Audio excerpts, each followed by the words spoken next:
Hey, this is Anney. And Samantha. And welcome to Stuff I Never Told You, a production of iHeartRadio.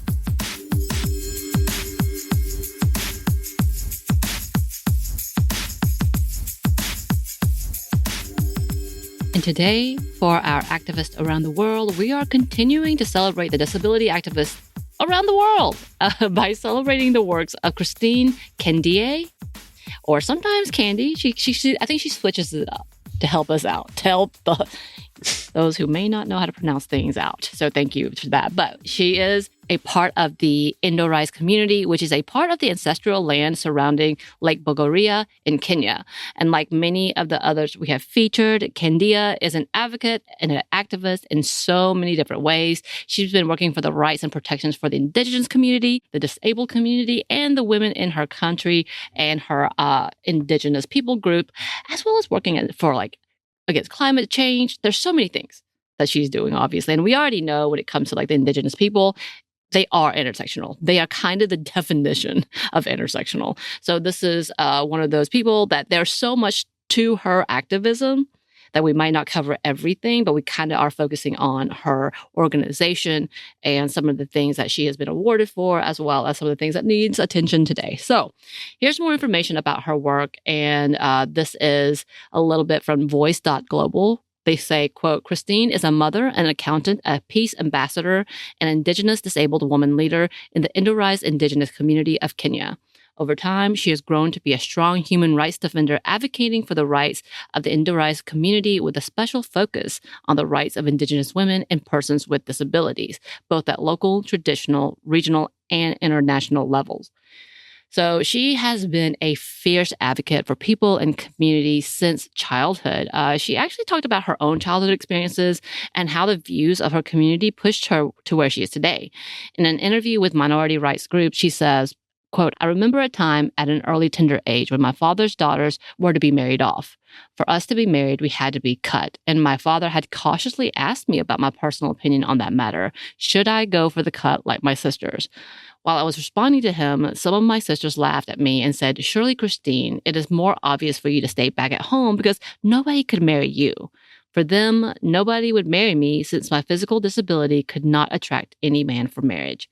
For me to avoid feeling ashamed and humiliated, they advised that I stay at home. For sure, this prompted my father to consider taking me to live with relatives who had a home closer to my school. I ended up moving in with them, and for this reason, I continued with my education. So, as an adult, she's been able to navigate through activist networks by speaking up for the rights of her indigenous community, as well as those who are disabled. Within the community, women are not held in high regard, and oftentimes women are not given the same opportunities when it comes to education and employment, and even more.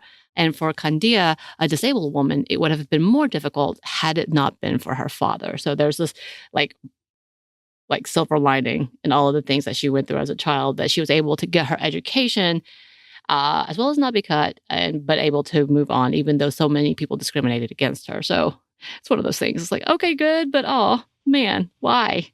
Mm-hmm. We all can feel that, right? And she's been working with the Indo-Rise Indigenous Women Empowerment Network, which she helped found in 2016. She has been the executive director and team leader since then. The organization is a women-led organization that has worked to advocate for the rights of women and young girls and others with disabilities in the Indo-Rise community. And here's a bit more information about them and what they do from their site. They say, quote, through training and income-generating activities, EWIN, E-I-W-E-N, has facilitated women groups to engage in soap-making and agroecological activities, e.g. establishments of tree nurseries for PWDs, or people with disabilities, and kitchen gardens for improved livelihoods. The organization advocated for access to clean water through promotion of treatment of river water to remove fluoride and negotiated for drilling of a borehole by Lake Bogoria Spa. Iwan successfully advocated for the allocation of resources to women by the county government of Baringo, where the government adopted a 60-30 ration and resource allocation. As a result of Iwan's efforts, 60% of the resources were allocated to the bursary, out of which 6.6% has been earmarked for PWDs, 30% for development, 5% administration, and 5% to issuance of PPEs during COVID-19. Which we're going to talk a little more about. In addition, we have integrated PWDs in community groups as so as to mainstream their issues in local development. So there's a lot that they're working on. They're giving specific numbers, but they have really like hands-on community classes for people to be able to earn livings and be able to live for themselves. So it's amazing. And side note, Anney, because we know we love these types of things, they celebrated World Bee Day, which is a summit for the indigenous communities, which is amazing. So they were coming together, had some different communities come through and work in celebration of the work of bees. Yay! Yes. We need to do a queen bee episode, like the actual queen bee. You know who we need to have our entomologist back on. Emma Grace, the entomologist, yeah. But yes, we love bees. I just thought that was a cute side note.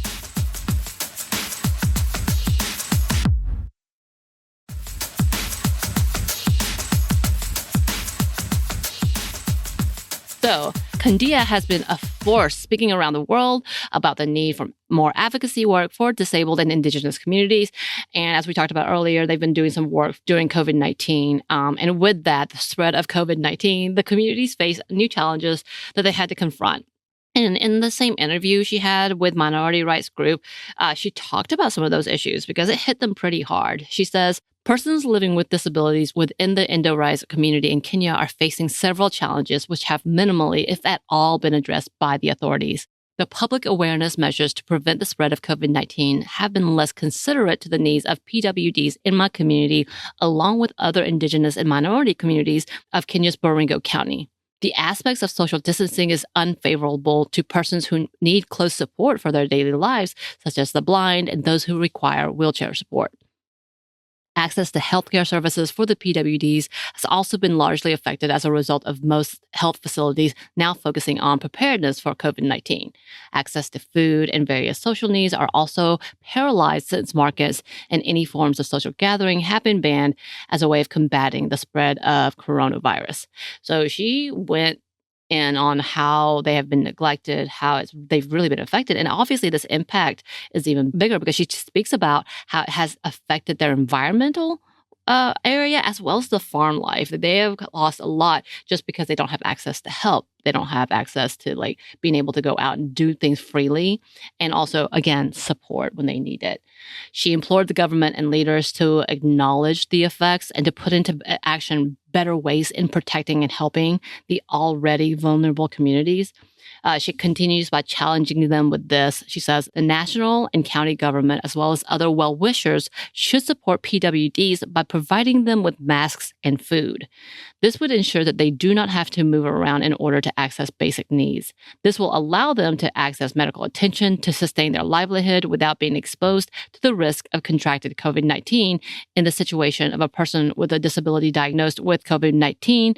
They should also be offered a special quarantine that also accommodates their underlying conditions. She goes on and says, the health and human rights of Indigenous people living with disabilities can no longer go ignored. The challenges we face, including isolation from the development agenda, existed long before COVID-19 entered our lives. However, this virus is making the discrimination we face daily even clearer. It is time to treat us as equals and with the respect we deserve. Which is, it should be common knowledge. Like, I kind of scoff because I'm like, yes, how is this not an automatic? And she definitely laid that out for the community. And I think she got a little assistance, but not a lot, let's be honest. And just like any other advocacy work, when we see it, they did it because it did not exist. And that's what she continued to do. She did it. She filled that space. And trying to protect her community, especially through her organization. And a simple ask like getting masks should not have to be a plea, right? Mm-hmm. But also with that, you know, she talked about it a little bit, how this is even more, but already they were losing lands. They were being evicted from their home. They were being pushed out by companies trying to harm the lands by taking from the resources. So much. They're doing so much. And with that, she did an interview with Azimuth World Foundation podcast, Connecting the Dots. And she said this about her organization and her work. In our work as an organization, we try to look back. When we look back, we identify those groups that are struggling to catch up with the rest of the Indigenous movement. So when I look back, I see an Indigenous person. when I look back, I see a woman. I see a girl child who is unable to go to school. This is exactly what we do. We help them catch up with the rest. The indigenous movement and indigenous practices is not about me. It's about us. And when I say us, everyone is on board. So she is truly out there speaking and really bringing attention to her work, to her community, to those with disabilities and how they are neglected, especially those in indigenous communities. So we already know how they are so impacted and often left out when there are crises involving things like COVID-19. And yeah, she has been awarded for her hard work with awards like being named the 2018 Kenyan Human Rights Offender. In 2021, she was also given the National Gender and Equality Commission Award. So she's definitely being recognized, but of course, she's pushing and probably could care less about the accolades. She wants attention and she wants change. And we're here for that. Always. Always, always. And as always, listeners, please let us know if you have any suggestions for this segment or any other things. You can email us at hello@stuffwenevertoldyou.com. You can find us on Blue Sky. I'm also a podcast, or on Instagram and TikTok at Stuff We Never Told You. We're also on YouTube, and we have a book you can get wherever you get your books. Thanks as always to our super producer Christine, our executive producer Maya, and our contributor Joey. Thank you. And thanks to you for listening. Stuff I Never Told You is a production by iHeartRadio. For more podcasts from iHeartRadio, you can check out the iHeartRadio app, Apple Podcasts, or wherever you listen to your favorite shows.